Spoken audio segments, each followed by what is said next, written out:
All right, so I think it's pretty obvious what we're going to talk about. Like you can figure figure it out. Can humans live forever?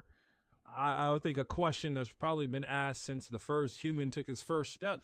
But in this, we're going to talk about immortality, cybernetics, and as per usual, some other crazy stuff. And I think my objective for this is just to challenge your conventional way of thinking, and I'd like to do that in a very interesting way, if you will allow me. And the goal is not really to solve all the problems that we have as humankind. It's just to begin to understand some of the limited beliefs and some of the longest standing problems that I feel as though we now have the capability, that, especially with our willingness and our creativity and ingenuity to solve, that we haven't had before. So this whole talk of like immortality, it drives us nuts. But I think I blame this guy, Ponce de Leon, and his quest for agua de vida, the fountain of youth, the water of life. And you can see from the painting there, Lucas Cranach the Elder, very interesting landscape. And it just speaks to this idea we have of humans being capable of extending their life. And I think when we get into the topics of immortality, cybernetics, and even improving the human platform, one of the best questions to ask is, why do humans even desire to live forever?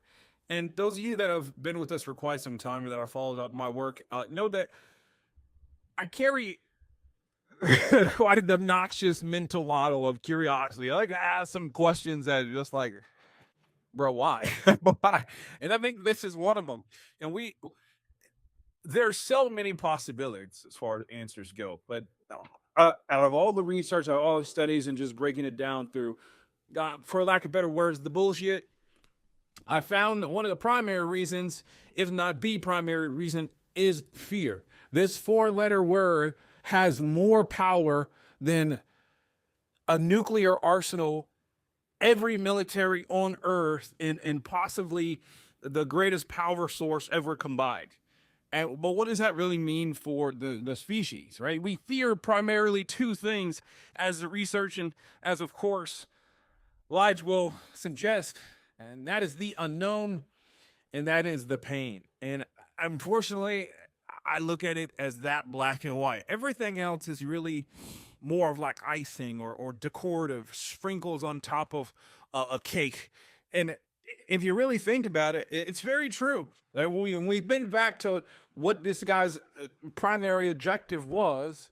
It was to stave off fear of the unknown and of pain. And we look at some of the common occurrences of what humans what humans fear. This is just an amazing landscape.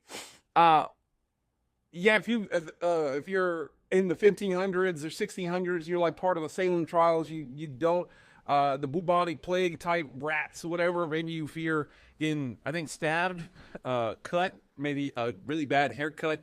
I don't even know what's going on in the top right there. Spiders, or could even be a bad hair day. Fear of heights, of course. Yes.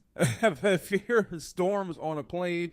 I think this is more of an allegory for isolation. And then we have claustrophobia, dark spaces, tight spaces, and then, of course, pain as well, getting bitten, snakes. People don't even realize necessarily, you don't really fear the object. You fear the psychological notion behind it, which ends up being, as we talked about, the unknown, which you don't really know what'll happen with these things, or the pain behind these things. And we think back to Governor Leon here. I believe it was most likely the fear of death and the unknown of death. We don't know what's after it. So instead of embracing it, like many things that we do, we try to run away from. But that's not necessarily a bad thing. And I think we have to counter this natural belief we have of the complexity behind this thought process. And one thing that allows me to do this in a really easy way is the pawn. And there's this really interesting quote that goes, the pawn that refuses to die eventually becomes the queen.